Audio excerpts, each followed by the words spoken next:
Welcome to the Ref Room, hockey talk for referees, coaches, players, and fans. Broadcasting live on Facebook, YouTube, and Twitch. With your hosts, Scott Smokin' Sills and Brad Baumrock. Live. The Ref Room starts right now.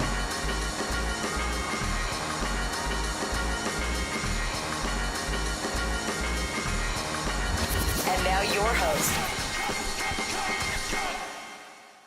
Oh, yes, it is Monday afternoon. Good evening, everybody. I am Scott Smokin' Sills. Welcome to the Ref Room. I am joined by Brad Baumrock. What's up, my friend? How you doing? Not much. Good evening. Happy to be on. Better than last week, so I'm happy about that. It's been busy. Been a good time at the rink, I can tell you that. Yeah, I know. It picked up rather quickly, didn't it? And it's going to continue Sure for did. quite some time. Anyway, we got lots to talk about today. We're going to cover a couple things. The main thing that we're going to go over today is things you need to know as a referee. So we've got a hit list that we're going to give you guys today. So we'll help you out with a little of the content. If it's your first time watching, please give us a thumbs up, hit the subscribe button. We'd appreciate that. And, of course, feel free to comment. Love to hear if you're watching the show, where you're watching from and who you are and all that good stuff. And, of course, we'll take questions all day long. So use that comment section. And with that being said, I want to kind of kick it off and talk about the Blackhawks. We always try to talk a little NHL during this because we're hockey nuts anyway. But, I finally got to watch. I watched a half a period of the Minnesota game the other night. And I know it was a 4-1 game, but honestly, I actually think they've got some guys that can play. They've got some young talent. A lot of big guys on that team. This is the first time I've seen the Hawks all season. So I don't recognize anybody except maybe Seth Jones, who was not my favorite. But, I just thought they have some talent. I think these guys just need some time and playing together. I know everybody's kind of not expecting much this season, or maybe next season for that matter. But I think if they get some good coaching and they get some playing time, I think these guys could gel. They have the potential in my eyes. They're going to get some playing time. There's nobody else there, so it's going to be an interesting season. So I'm not going to put them down until you see them start playing. At least, I mean, preseason's preseason. You got guys looking for contracts and stuff like that. So some of those guys may be playing in the A. They just want to get them a look. So. It's a very weird mix when the NHL plays preseason. Well, the one thing that's interesting, somebody that I know went and saw the game with was up in Wisconsin, up in Milwaukee, and they just said Kaner just doesn't look like he's that interested. I get it's preseason; there's not much on the line for him. But I'm curious. I mean, you think he's going to make the move? I know he's got to approve the trade, but this is the last year for the contracts. They've got to get something at this point before they just give him up and really get nothing. I mean, him and Taves. I mean, what's your thoughts? You think he's going to go to New York or Toronto? I don't know. Toronto. I don't know. Toronto might be a stretch. Yeah. I mean, that team. The one thing I always feel bad for Toronto fans because I have a lot of friends that are Toronto fans because I have a lot of Canadian friends. Like me, not Canadian, but I am a Leafs fan. And I always feel so bad because a lot of the years in the past, 10 years, boy, your team is looking really great, and then it looks great on paper, and then you get to 2 weeks before the playoffs, and it's and then we can't get through round one. No. But we like to go 7 games, so at least they make it interesting. I mean, but they'll they go just 7, need to. But they're not winning the 7th game. That's the problem. Hey, you know what? Think about it this way. Maybe it's just the pre-Stanley Cup jitters. Maybe they'll get through that Game 7 one day and go all the way. But, Toronto... They've got talent. And I'd like to see... honestly, this is just me being a hockey person. I would like to see a Canadian team win the Stanley Cup Finals. It's been a long time for me. Okay, I get that. But I'd like to see the Blackhawks make the playoffs so we can all still keep working because if the Hawks don't make the playoffs, and all of a sudden, the Cubs get hot again, the Sox get hot, the Bears, Bulls, whatever, that means all the kids are going to go play that sport like they did when the Cubs won the World Series. Everybody started playing baseball again. So, the Hawks need to make the playoffs to keep hockey strong in Chicago. I mean, not that it's going anywhere in the next few years, because we got all the birth years that are now just right from all the Stanley Cup playoff games that we had and victories and all that good stuff. But that's true. A big part of it. If the Hawks, this is when they got in trouble last time, and financially it was a big drain on them. I mean, I understand they've got some big plans. They now own that. This is what I've been told. Okay, I'm not the expert on this, but there was always a property next to Fifth Third Arena where they practice. And explain where Fifth Third Arena is. Okay, so Fifth Third Arena is not far from the United Center. It's the Blackhawks practice facility. It's gorgeous, the most state-of-the-art place you'll ever go to for hockey. But there was another youth hockey. Well, even men's league good over there. The Hawks practice there. The Cougars play. It's the practice facility. It's their practice facility. Yeah, okay, it's their practice facility, but it's very nice. It's really nice. It's really nice. So I mean, they did one hell of a job on that place.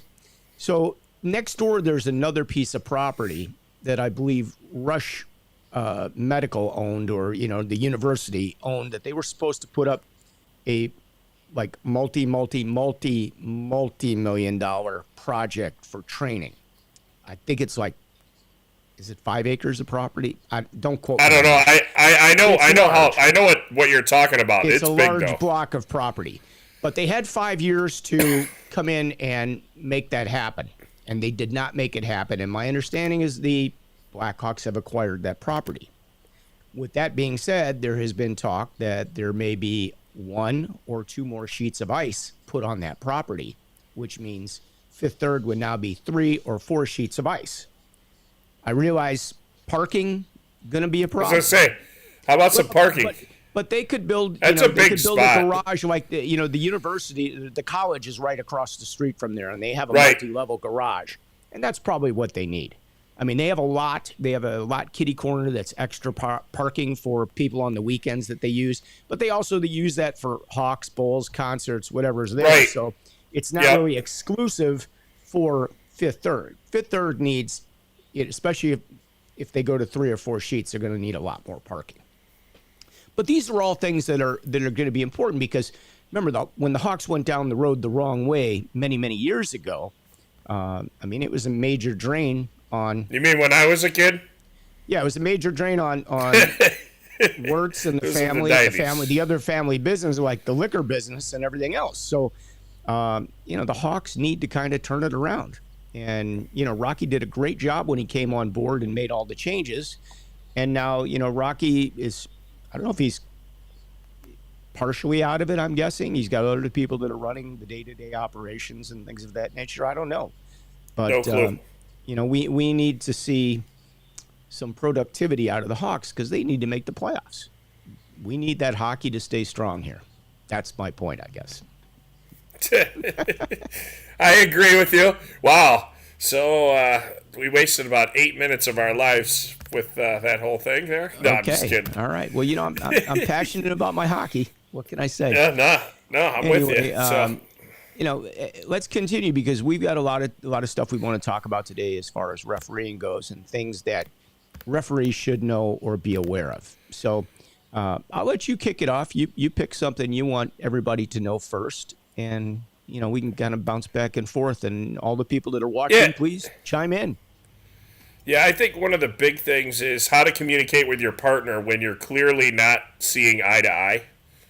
That does happen when you're on the ice, and, it can be, you got I'm figuring out how to word this, but anyways, it's a constant mental battle out there with the teams and the players, and the worst part is if you and your partner end up in this mental battle with each other as well, and it can be real easy to say something that upsets your partner, or that, they say to you, and, I think the biggest thing is you got to be able to speak your mind, but also you got to remember that they're the only one out there that's got your back. Hey, you know what? Your partner screwed up in offsides 100% intentionally. We get it. Don't go tell the teams that. Yeah. If your partner does it and they miss it, you don't need to go point it out right away unless they ask. You can sit there and just, kind of shelter them. I watched I was watching this game many, many moons ago, and the referee, it's championship game, blew the whistle, and for the referees in the rink, everybody knew that he just screwed up, blew the whistle, right? This young linesman, 16, 17 years old, in this championship game, comes skating down. He flies down and he throws the net off like it was off. And instantly, everybody thought, oh, the net was off. But to the referees, we're like, no, it wasn't off. But it was such a great cover. Brilliant move. Brilliant move. Took care of him. So, Yep. I think that's a big thing. You need to learn, to support each other, but you also need to learn, hey, there's a time and a place for everything. If you're not getting along with your partner, you guys can discuss it afterwards. Yeah. And you got to get through that contest, just like if you're having a problem with a coach. Well, it's a challenge, and I agree with what you're saying here. And I think when you see some of our best referees, even if they have I'm not going to say less experience, but a weaker partner, they make up for it. They hustle into position. The other official misses a puck going out. They blow the whistle. Not only do they blow the whistle, they go right to the spot and with the puck like nothing ever happened. Like the official wasn't supposed to have done anything. It was all my call. I'll take care of it. And I've watched some of our guys do this over the years, and I've learned from them by watching, because even as a referee, I'm like, oh man, he didn't even see that thing go out. Oh, look at how well that official handled the situation and just took care of it. Like he knew immediately. Face-off's here. I'll get the puck. I'm coming right over, just like it's scripted. And, we're all working now with people that are less experienced in a lot of cases. I've had some great crews so far, especially on the weeknights. So teams, if you're scheduling weeknight games, people are looking for weeknight games. The weeknights are big right now. There, have weeknight games. You want a gong show on a Saturday, you'll get it. You'll be lucky if you have a referee on a Saturday, okay? To be real honest with you. I'm walking in the rink 2 weeks ago someplace, and are you the referee? I turn like, what's up? Well, there's only one of you on the sheet. I said, well, that sounds about right. And I kept walking. It is what it is. You're. See, I would have been like, no, I'm the peanut vendor. What are you talking about? Well, that's you. What referee? You get away with that. What are you? Maybe I was going to get here a for? Parking lot from somebody else's game that wasn't there. I don't know. Before the game? I don't think I've ever seen that. Yes, I mean, I have Hey, I take that back. I have been yelled at before by a parent at a nighttime game on Saturday during the Super Series that we have here in Chicago, and it was a parent that was enjoying the parking lot before the game, and he was a little lubed up, let's put it that way. Yeah. And he's screaming and yelling at me, and I'm like, hey, bud, just so you know, we're waiting to go out for the next game. The guy you want to be yelling at's right over there. And all the other parents started laughing. Put him right under the bus. But no, the thing is, at least yell at the right person. I wasn't even watching the game. I don't even know what he was yelling about. But I'm like, I think that's the guy you're supposed to be yelling at. And all the other parents started laughing at him. And what did he do? He took his tail, he tucked it between his legs, and he ran out the door.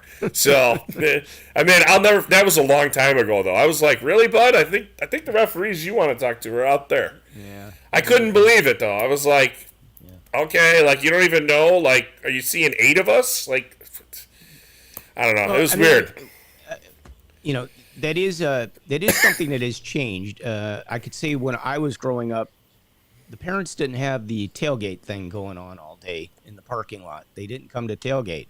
Now, granted, some of the rinks back then did have bars in them, and yes, the parents would go to the bars. Like, okay, that's where we're hanging out. I get that. But, they didn't do the tailgate thing. And a lot of these teams are having 2 games in a day, and there's hours and hours between games. What are mom and dad doing? They're having some fun out there, too. And some of those look like pretty good parties. I mean, I got to be honest. They got the grills out there. They got the coolers. They got it all going on. I'm like, do you want to trade? Because, I'd be happy to stand out here and work the game that you guys got going on. And you go in there and take the abuse. So, beer too fast. Put that one back. Yeah. You got to wait at least 2 minutes. 2-minute penalty. You took your beer too quickly. There you All right. So Keep going. That's one thing, but let's keep talking about the, working with like less experienced partners and being on the same page, because that's really important.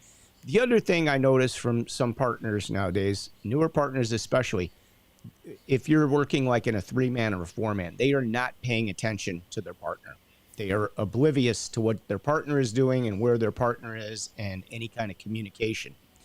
And, this is something that, if you're just getting going in the 3 and 4, or you don't have a ton of experience, you really need to be in communication right here with your partner the entire game, almost as much as you're watching the game.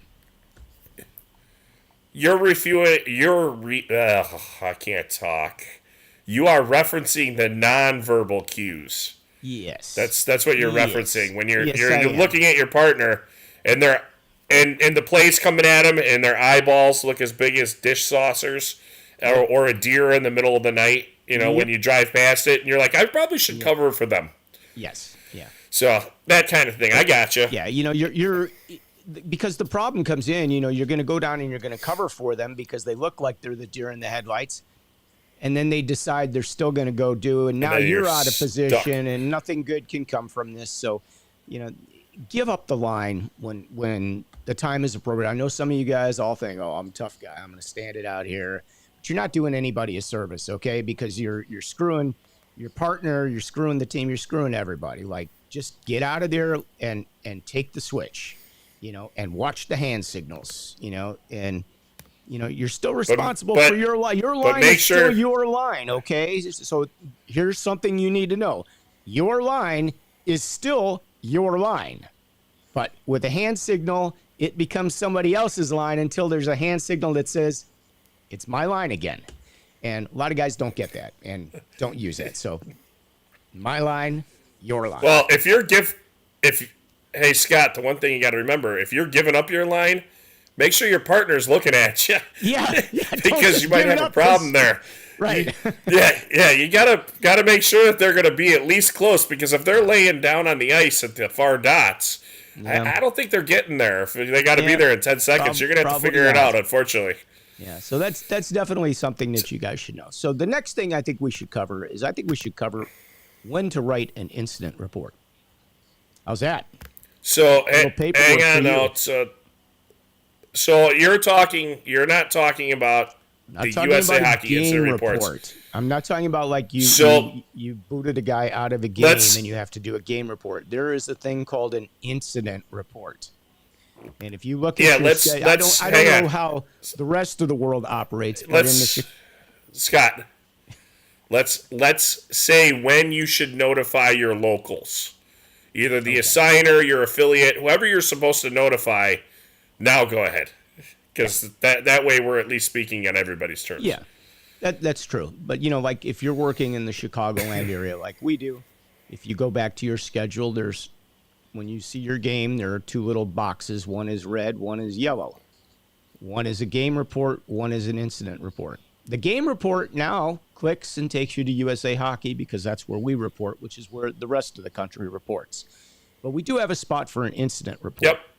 And do you want to talk about the incident reports? I mean, you're more official on this because, you're actually getting them and seeing what's going on. I don't get that, but meaning I understand what they're for, but they don't get sent to me is what I'm saying. So maybe you want to cover some of the things. I mean, if, you have a player that's seriously injured in an incident with a parent in the stands. Yeah, it's... a broken glass that puts you behind an hour and you're not getting your next game, things of that. Like anything that kind of isn't normal, like the Zamboni broke down for 45 minutes, probably an incident report. Is it a the rink that I was at once that started on fire? That was an incident report. Yeah, that was interesting. Report too. Yeah. Yeah, they closed the rink for the rest of the day. Yeah, it's anything notable to the game that happened that wasn't involving the actual game. So, it sounds crazy because even the fans and everything are part of the game, and so is the rink. But the problem is there's really no place for it to be put on the score sheet. Right. So, you need to you need to let your local know what's going on in these arenas, especially when it comes to, you get to the rink and the ice is melted.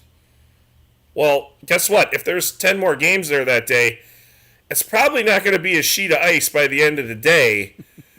So maybe you should let somebody know so that, another 20 referees behind you don't come in.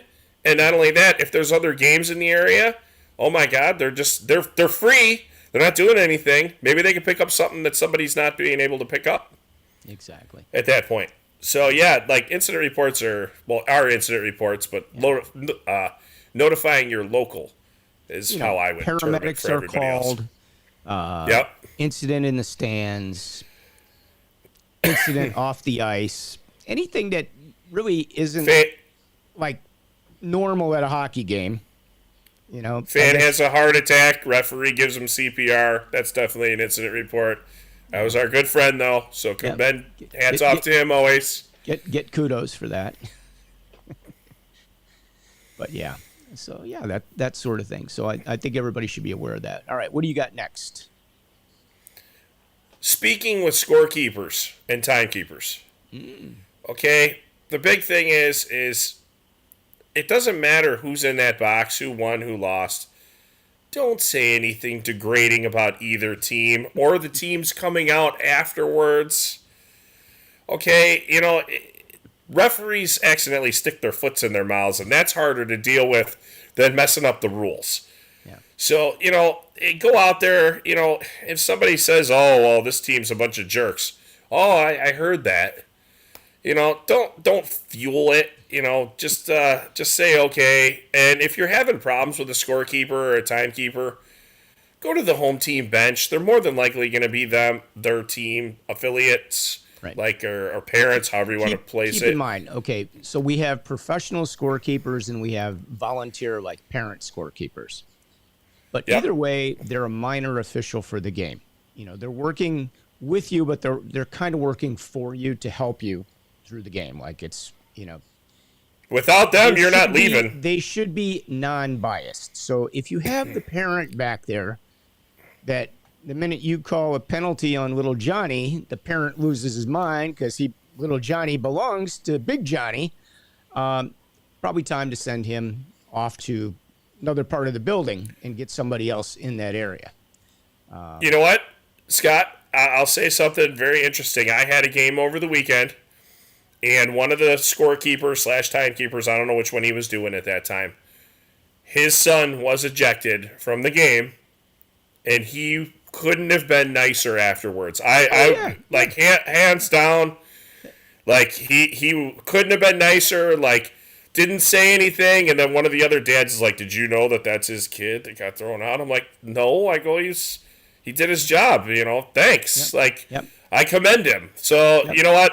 If people say it to me, I notice it. So hats off to anybody that can do it and be totally biased. My dad did it for years. He was always fine with it, but a lot of games we get hundreds and hundreds of people in the building, okay? 99.99999% of them all year are great. But, you're going to have that 0.0001 factor that comes in. And, it's just, that's what we have. So, most people get it. If you're around hockey, you're a hockey parent, now if you're Squirt AAA, that AAU AAA for squirts or whatever, the parents haven't gotten it yet. Okay, I'm just going to go out on a limb and say most of them haven't quite gotten it yet. But if your kid's playing midget, now we're insulting people for 4 or 5, 6 years, playing AAA in Central States, they pretty much understand what's going on. They know what's going on, so you're not going to have a problem. Hey, it's actually kind of funny that you mentioned that. I was refereeing with somebody that's been reffing, I think he said 38 years.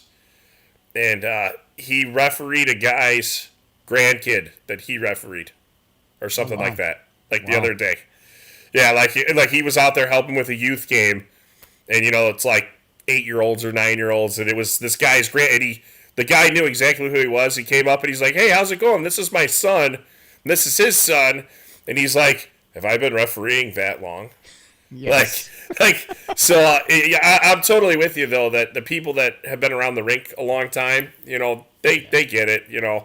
but there's still some interesting cards in there, and also you don't know what type of day everybody's having, Yeah. so I think, people may react weird.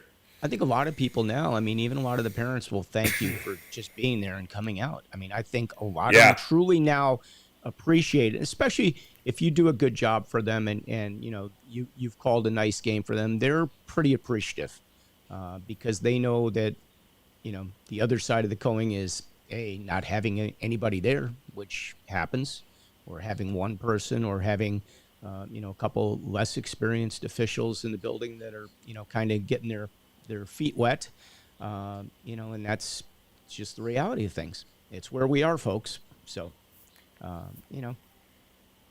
be nice to the referees. At least attempt to. When you can, I mean, that, They're trying. What do you got going on here now? You're like zooming me in, zooming me out. Yeah, for some reason I hit the my wheel on my computer and it wants to change your size there, Brad. So we can make Brad big or we can make Brad really small. Keep Brad there. That's where I should be. This is a face for radio. Face for radio. Yeah, I know about that. I worked in radio all my life, practically. Okay. Well, now you're going to be bigger than me because I can't fix it on the fly. All right. Well, it was fine until you started moving it around. Yeah, I hit the button by accident, so for some reason it wasn't locked. That particular here. We'll do this. Watch what happens now. Boom. Now it's perfect because that slide was locked. It was one. Yeah. It was one. Yeah. Okay. All right. Yeah. On to the next thing. Okay. Well, maybe we should talk about. We talked a little bit about like the etiquette with your partner and working with partners. So you talked about being able to cover for your partners, but let's talk about like the experience factor. Let's say you have an experienced official working with a younger, newer official. Maybe you can chime in on this a little bit, Brad. Give us your thoughts on this because, some of the referees, the younger referees may have a little different penalty standard than some of the other referees, and they haven't worked enough games to understand like how to get quite on the same page. And, they're working hard, just trying to be in position and trying to make a call when they can and that sort of thing and contribute. But why don't you share some of your thoughts? Because you've done a lot of development with referees and, how should that play out? And, like what's the best way Which side do you want me to come from? From the experienced referee or from Let's go from both sides because I think we have experienced people that watch the show, but we also have a lot of new referees that are trying to learn and trying to get better. And that's why they do watch this show so that they can pick up some pointers and some tips. And so let's cover both sides. So I think you can cover both sides pretty much the same, even though it's not. But the big thing is ask your partner questions.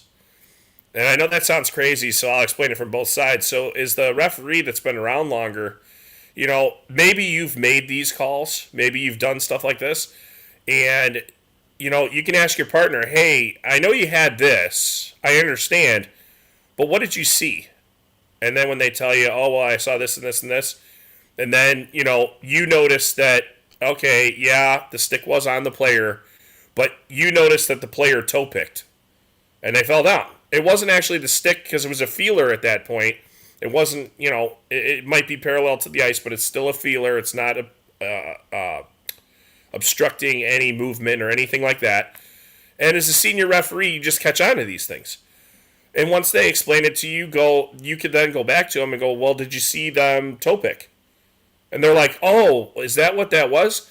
So you can actually open up their eyes just by talking to them about what they made the call on. Now, they made a call. In my mind, it's right.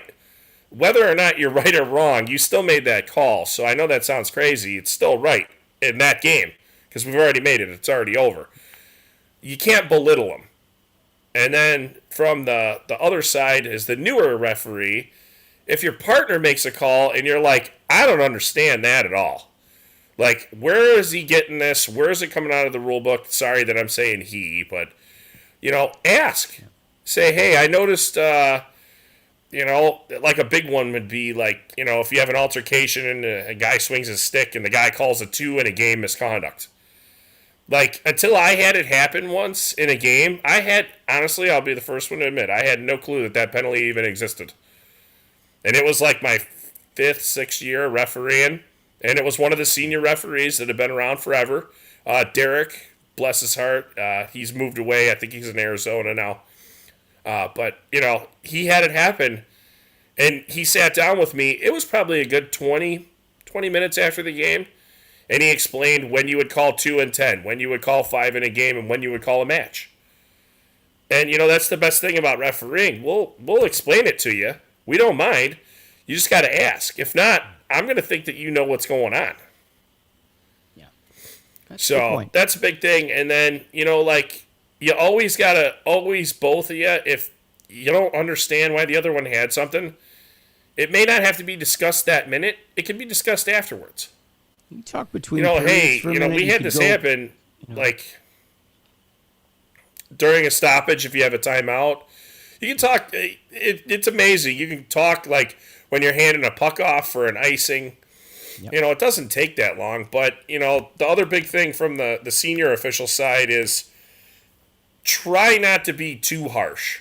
If they have 20 things going wrong, try and only point out one. And point out one that that they can fix, probably with you on the ice or next time that they're going to be on the ice. Because if you point out 20 things, you might as well just take a garbage can and collect all your thoughts and throw them away.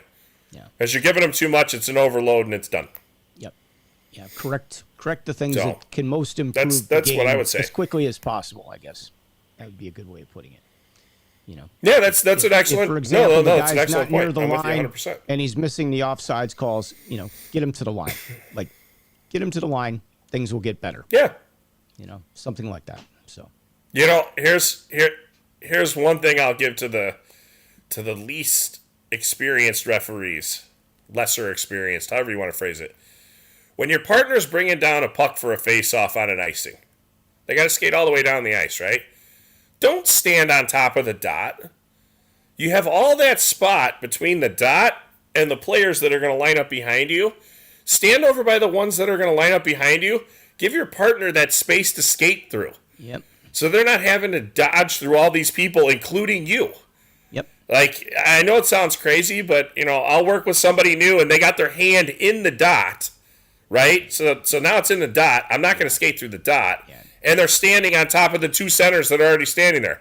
How am I going to hand it to you? You have nowhere to go. And See? not only that. We're teaching right now without even realizing it. You don't get the hand, like, you don't have the hand here where the guy can't put the puck in your hand. The hand's got to go out so that it's a handshake coming across. Oh, yeah. It's easy to receive the puck. The one like this. I can't really show it from the. Yep. Well, I got the camera angle. Let's see if I switch back and go to this. I think we both got it. You can put your hand the other way. If my hand is here, no, because you can move your hand the opposite way to. Yeah, our I can do it upside down to show you. Not like this when we're handing the puck off. We want it like this, so that you can actually put the puck in the person's hand, open, and move. And a lot of guys don't know that. There's a lot of guys that have been around for years that aren't good with that sort of thing. Or you have some, they go down to the goal line. Why are you going down to the goal line? Why are you going to make me skate even further? Yeah.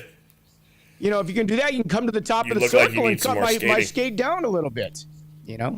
So these are little things that you catch real quickly, okay? And your partner will know, like, honestly.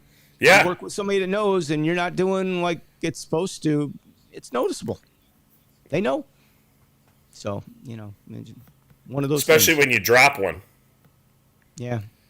Which I had one a couple weeks ago where my partner dropped it, and I'm like, well, that happens. Like, I just don't think they thought I was going to come through the dot so fast. Yeah. So I was like, oops, sorry. Like, and it was like I put it in their hand, they didn't grab it, and then it was like I was this far away. It's all the way. Well, you can't see that hand, but I'm like this far away. I'm like, well, it's already gone. I'm done. Yep. So let me point this out. I felt out bad. too. We look goofy, but we have coaches and players that watch this show, and I think coaches really should be teaching their players something here. When you have an icing, you are going to have an official coming back with the puck. you are not the only person on the ice that's oblivious to everything that's going on like you are most of the time out there.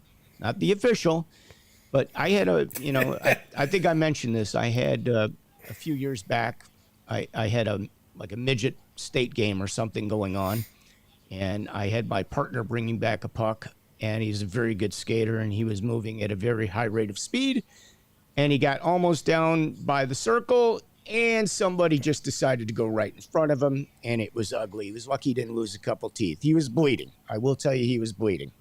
You're giving me a... That was me 2 weeks ago. Oh. No, that was me 2 weeks ago when I was reffing. reffing. That one from somebody else too. So I guess you put a pretty good hit on. Well, I'm doing this. Well, yeah. Well, so I'm doing the college game and I'm coming down because it's 2 referees, 1 linesman. So I shagged the puck for the linesman. You know, I'm not going to make him skate down there. You know, yeah, it's not the perfect technique or the system. I get it, everybody, before anybody scowls at me. But, you know, I like helping out. So I pick up the puck and I'm skating on the ice. Now, with the college rules where they can choose which side they're going to take the face off, now you and the linesman aren't really looking at each other, so it becomes a little more complicated, especially when the one team can't make their minds up, okay, on what side they're going to do it. So I'm coming down the ice, and there's my partner trying to get and I'm trying to look at him, hand him the puck off. Well, I know that guy was right behind him as I was coming down. I'm like, I'll be safe. I'll just turn to the left. And I turn to the left. I'm going, I don't know, quarter speed, maybe half speed. I turn to the left, and all of a sudden I felt, I'm going to hit something. And I put my hands up like this, and bam, I ran right into this guy. Yeah. I ran right into him. Both of us went down, and he just rolls over, and he's like, holy heck, you hit me really hard. And I'm like, could you imagine if I was paying attention and I meant to hit you? Yeah. I'm like, think about that one. And then I thought of every fat joke in the world, and you didn't say any. But more than 2 strides. Tom Rock's going. You're going. Yeah, well, I don't know if I had stopped my feet at that point. All I know is I hit that guy so hard. I was like, I hit him, and I'm like, I knew I was going to hit him, and I'm like, oh. You know, but here's the thing. And it hasn't happened to me in a long time. Coaches and players, you need to notice, okay? The puck has to come back somehow. Somebody's bringing the puck back. Teach your players to be aware. The other thing, you have, I don't care if you're playing Might, Squirt, or NHL. You always have an official in one of those 2 corners. You got a 50-50 shot that there's an official in one of those corners at the goal line. That is I don't care if you're a Mite true. or you're in the NHL. You're funny, but I don't that's care true. if you're on a 2-man system or a 3-man system or a 4-man system. 50% chance the referee's in the corner that you're in, or the corner you're shooting the puck to. There's no other way around it. No, you're right. Yeah. So you should finally be aware of that. Like when all of a sudden you put it right off the guy's leg, the referee's leg, and you're looking at the ref like, huh? What are you doing in my space? We're only in 2 places. I'm either in this corner or I'm in the other corner. It's real simple. So, something that players should probably grasp at some point after many, many years of hockey that, well, he's not over there. He's got to be over here. I remember somebody, I don't remember the exact number, so, before somebody with really good at math, and I'm not going to sit here and crunch the numbers, was on a rink, if you went up 10 feet up in the air, yada, yada, yada, it was like 95,000 cubic feet, right, of space around the rink, and a referee takes up about 2. Yeah. How do you hit him with the puck? Like, you have all that open area? Yeah. Now, I'm telling you, I don't think that's the right number. So before anybody goes and figures it out, I don't care. I don't know what the calculation is, but let's say take 200 by 85, and how many 200 by 85 by 10 do we end up with? And even on a flat surface, we're not even counting up in the air. We're not adding the cubic, and then go up 10 feet. Yeah, we're not adding the cubic feet, but it's or as the French Canadian referees would say, that's my space, not your space, my space. So, did Brad just internet out on me? I don't know. He might have zoned out there. It looks like he froze up, but we'll keep rolling here. I'm sure he'll dial back in. Hopefully. There we go. Oh, there he's Weird. coming back. He's coming back. He's coming back to life after getting knocked down by the player in the corner. Weird. He's coming back to life. looks like he that froze was a up, couple man. weeks ago. Just dial back in because it looks like Okay. All right. Yeah, I'm gonna click Brad out here for a second. He'll be right back. All right, so this is the Ref Room. We do this every Monday. We do it at 5:30 p.m. from Chicago. The replays are always up on YouTube and Facebook. Please, if you haven't subscribed to YouTube, please do so. You can, check out the replays. You can comment and all that good stuff. Didn't come through that time either. He's going to have to do it one more time. Here he comes. Okay. All right. There he is. And he's back. Weird. All right. Yeah. They revived him. After that big hit, they revived him. All right. He's back. All right. Anything else we should probably talk about? I mean, we've kind of talked about incidents in the stands, working with some different partners, things that you should know, maybe some resources for referees that you should know about. If you don't know about there is a mobile app that you can look at the USA Hockey Rulebook that you can put on your phone that you can keep with you. You can bring it to the scorer's box if you need to. You've got manuals. There's 3 manuals. There he goes again. Oh, you've got 3 manuals that are out there that you can download. There's the beginner, intermediate, and advanced. Man, it looks like he's sleeping now. I don't know. He looks like he's in a coma on this picture. I'm clicking him out again. He'll have to figure it out. There he goes. So there's 3 manuals that you can download.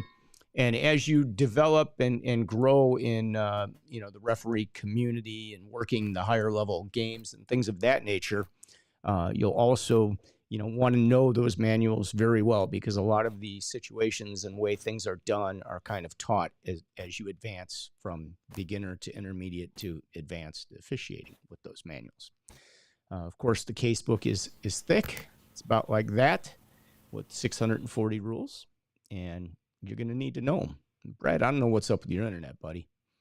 Somehow he's blinking out there, but he's going to call again. All right. Just keep calling, Brad. That's all. Yeah, there we go.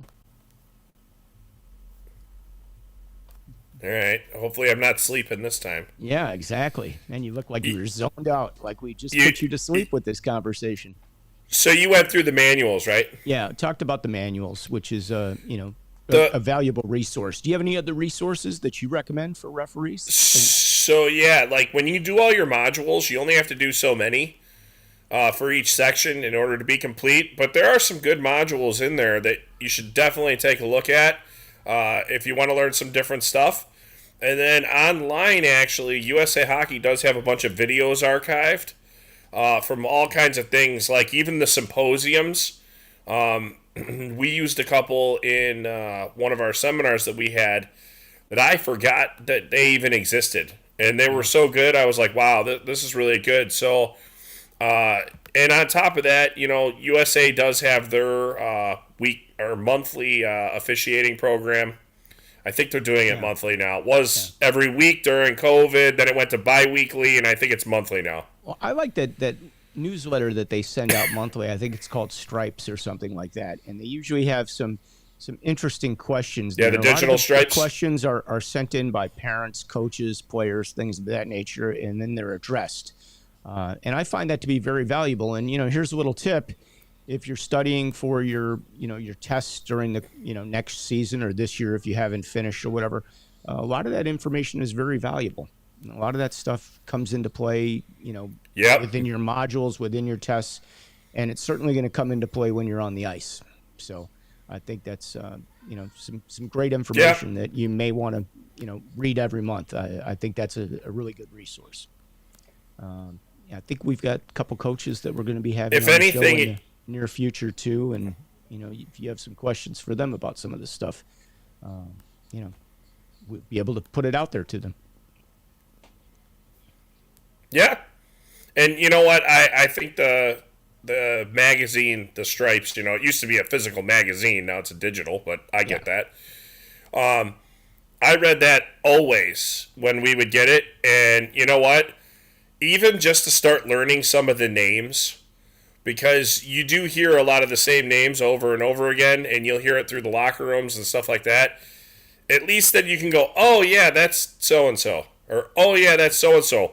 Or even worse, If they come into your room and go, "Hi, I'm so and so," you don't want to look at them like a deer in the headlights. You might want to Jim have Smith, hopefully who an is past idea that president this of is USA Hockey, comes in the ref room and he's like, "I'm Jim Smith." It's like, yeah, who are you? Why are you here? Nice to know who they are, because like he's in the Chicagoland area. And he refs and he comes out to some games and he works very diligently still. He does for hockey, and so it's nice to know like the people that are in your community and know that they're actually out there looking at other games and seeing what's going on. I mean, you just never know who's in the building. You have people from USA Hockey. You have people from the referee community that are there. Some of those people are coaches that were referees that were coaches. There's people that, if you're out there doing a great job, it gets noticed and it gets passed up so that you can work the better games. And, you've got it definitely NHL players. You got NHL passed players. on. You have general managers of NHL teams in the buildings when you're working. You just don't know. You've got scouts. You've got all kinds of people. They know all kinds of people. And if they see somebody that they don't recognize and they're like, who is this guy? This guy really skates really well, or wow, he did a really good job out there. It's noticed. It will help you guys. You will have an opportunity to move up, even if it's I don't care if it's a Pee Wee house game or it's a JV game or something of that nature. People are in those buildings. They are there for one reason or another, going to a meeting, saying hello to some friends, whatever. They're seeing their kids. You get noticed. Yeah, that too. A lot of the NHL players have, or former NHL players have a lot of kids that are playing youth hockey. So, you could be working a U10 squirt game, and 4 or 5 of those names on the back of the jersey look familiar to you. There's a reason why. That's them. And Brad zoned out again. Now he looks hammered out there. Before he looked like he was sleeping. Now he looks hammered. I don't know. I'll click him out again. He'll call back. Hey, see how fast he is? He just hits that link, man. Let's see. Is he coming up? No, he didn't even come up that time, Brad. Oh, there you go. All right. He still looks zoned. Oh, we got a blink out of him at least, so you know he's alive. Yeah. I think it's your internet, buddy. I think maybe your computer needed a reboot. All right. Well, we got a couple minutes left. He says, "I'm done. The program flashes black and comes back stuck." Okay. Yeah, he's done. So I guess we'll kind of wrap it up. We covered a lot of what we wanted to cover today. Thank you for joining us. We certainly appreciate it. We do this every Monday, 5:30 p.m. Chicago time. If you like the show and you want to show support, you can just go to buymeacoffee.com/refroom. Here, I'll put it up here on this one. buymeacoffee.com/refroom. And you can buy Brad some coffee so he doesn't look like he's sleeping over there, okay? So that's about it. We will see you next Monday right here. I am Scott Spokensills on behalf of my man, Brad Baumrock, who lost his internet connection. We'll see you next week. We got some people that checked in. I should say hello to everybody. Hello to Alan. Thank you for checking in. I know he's getting ready to go back to hockey pretty soon. He's got new ice surface. And he says, "Love me a good incident report." Oh, yeah. Somebody says that we should put this on Spotify. Yeah, if we can't get the video to work, we probably should put it on Spotify. Thanks for that. And, of course, one of our good friends from the show checks in, Mr. Joe Prescott. Thank you, Joe. Appreciate all you do for all the referees out there, because Joe gives a lot of himself, and he's one of the best guys you'll ever work with if you get the opportunity to do a game with him. He's always a fun guy and very knowledgeable. So with that being said, this is the Ref Room. I'm Scott. We'll see you next Monday right back here. Thanks for joining us, everybody. Have a great week. Go take some more games, refs. We need you. All right. Bye, guys.